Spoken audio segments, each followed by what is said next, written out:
So when I picked up my 450L this year, one of the reasons I got such a good deal on it was because it was a leftover inventory. The manufacture date on it is August of 2018, and I picked it up end of September 2019. As far as I can tell, that bike's out on the showroom, let's just say potentially for a year. We'll round it off from there. And I seriously doubt the dealer did anything with it.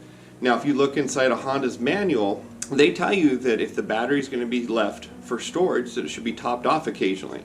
But I'm going to take it home and actually use my RC charger on it, and I'm going to put it through a cycle, and I'm going to see if after sitting for a year, does that expensive lithium-ion battery in that bike, does it hold the stated charge? Our 110 uses a standard lead acid battery, so I'm going to go ahead and do a comparison of the voltages for it and the 450L, and I'll also cycle that as well. Okay, so we're getting a little help here from my dad. So on the 450 resting, and it has not been ran for about a week, we are at 13.51 volts. Round hot. The 110 at a resting volt is 12.98. Okay, let's go ahead and start these and see what voltage they're at running. I am going to start them and let them idle up for a minute. Okay, so with the 110 running, we are running, we'll just call it about 14.2. I bet it holds pretty constant.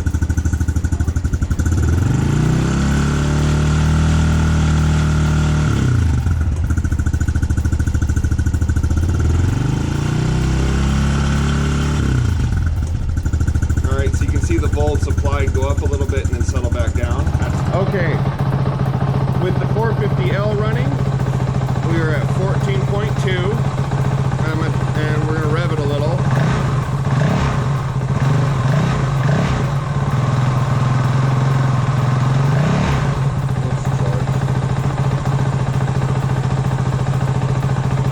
Okay, so the 450L didn't change the voltage as it revs. One of the bigger questions I kind of have in my mind is, so for example, I take my dad's 250L, you can convert that to a lithium-ion battery and you're supposed to be able to just put it right in the same charging circuit. However, while you may be able to do that, in here, let me get it out. Okay, this is what I was trying to get out. Inside here, from the factory, Honda put this connector on here, and I would be willing to bet a lot of people would want to plug their battery tender connector on here, and you don't want to do that. Unless it's a lithium-ion specific charger, and battery tender does make them, but your conventional ones, they use a float algorithm for lead acid batteries, but for lithium-ion, it's completely different. So don't hook this up to any chargers you have unless they specifically state that they are for lithium-ion. So now I'm going to go ahead and get this battery out of this one, we'll get them out of the 110, and we'll take them home and start doing some charging cycles on them. Turns out the 110 will start without a battery. I was just curious. Turned the key on, kicked it over, and everything lit up. So whether you got a no battery or a dead battery, as long as you brought your leg with you, you can still ride. Okay, so we got both batteries out of the bikes and brought them home, and what I actually noticed, the lithium battery and the lead acid out of the 110, they're essentially the same thing. It's hard to see on here, but the lines to where I believe all the cells and chemistry are, they're about the same. I believe this extra part here is for fuses and probably more electronics and wiring. So it's kind of interesting that the battery from a 110 is the exact same out of a 450 because of the lithium.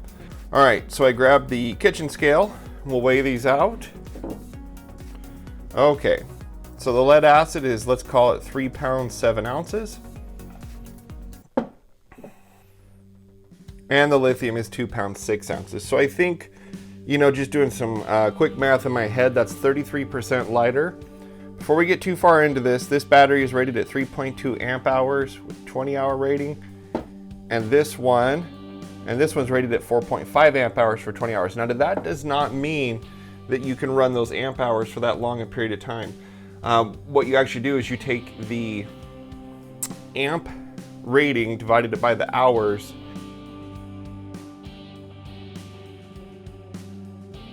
The other thing I want to point out is that this takes 6 cells to get up to the rated capacity.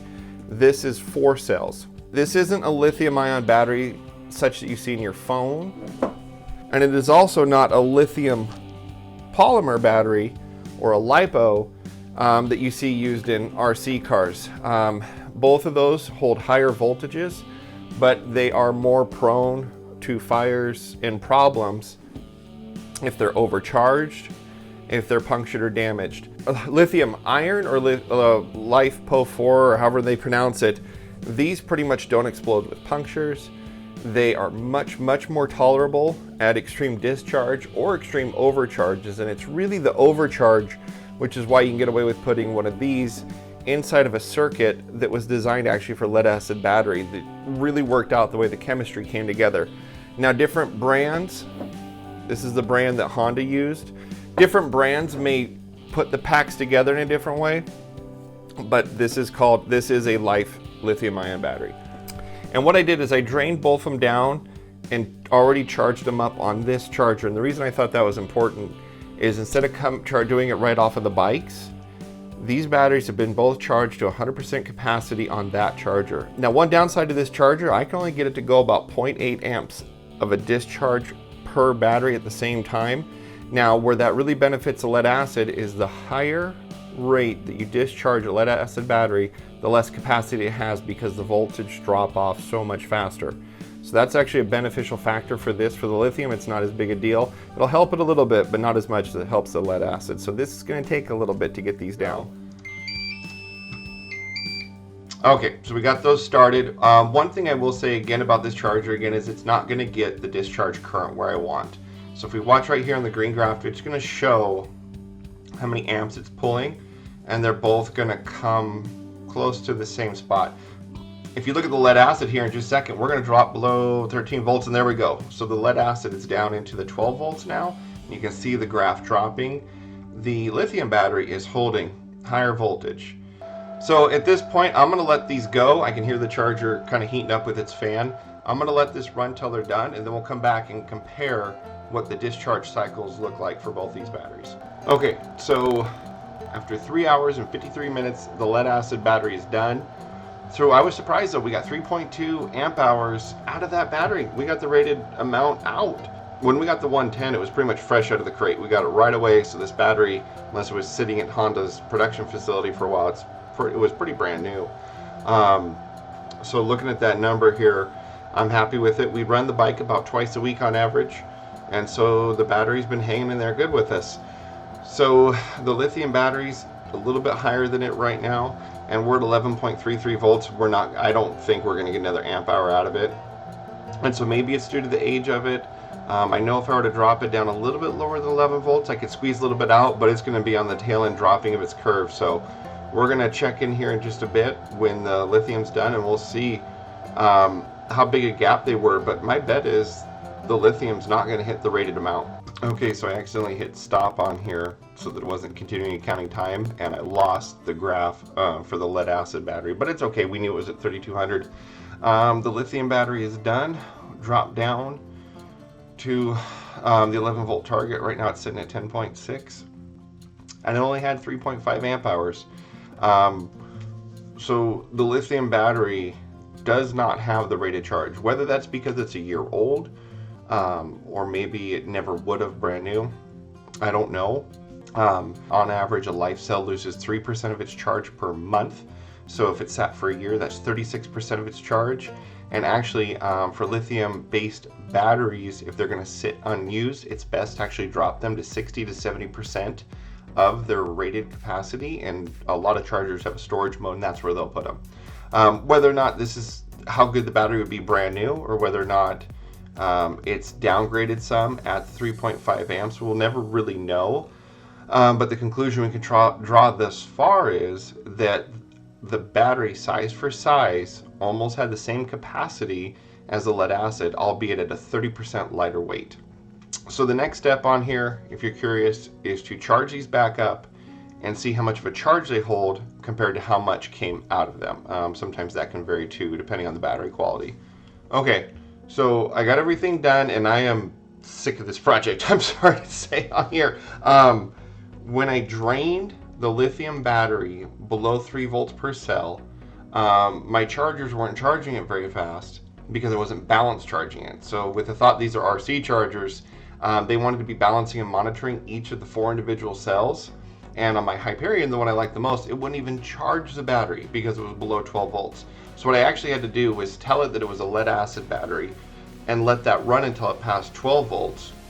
So I did that, ran it above 12 volts, and then switched the charger over to the life mode for the lithium, so we charged it to 100% appropriately. And so the final numbers, the lead acid battery took a charge of 2860 milliamp hours or 2.8 amp hours. And the reason that's lower in the discharge is, remember, a lead acid battery, the slower the charge rate, the more you'll get into it. And even it says on the battery 0.3 amps charge rate, or I think it was 3.0 or something for a fast charge. So we were pushing it at the fast charge rate, so it didn't take as much. I'm not too worried about it. So between the two different charge modes, the lithium took 3,395 milliamp hours, or let's round up 3.4 amp hours. That was 0.5 amp hours or 19% more charge taken than the lead acid. And so the numbers are holding pretty consistent here. The lithium battery is 30% lighter, and it's holding, let's just go, whether it be the discharge or charge, we're getting 15 to 20% more capacity. And I think it actually should be a little bit more than that. So the mystery we're going to walk away from today, because I won't know, is did I get a battery that wasn't so good?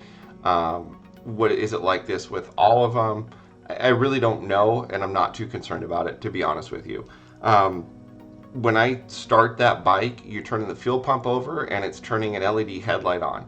There's a very low pull on that battery. And with the fuel injection, it pops over so quick that even if this battery was pretty depleted, I think it would start just fine. And so I think this battery, based on everything I've read, expected life cycles, it's going to last a long time. I fully expect to get 4 to 5 years out of this battery before it's a problem. I'm disappointed I didn't get 4 amp hours or more charging it, and I don't think it would have mattered if I would have trickle charged it. The lithium batteries just aren't as sensitive that way as lead acid batteries are. So I'm just going to walk away with the numbers. It holds about 3.4 amp hours. It doesn't hold 4.5 that the battery says, but it does its job. Starts the bike.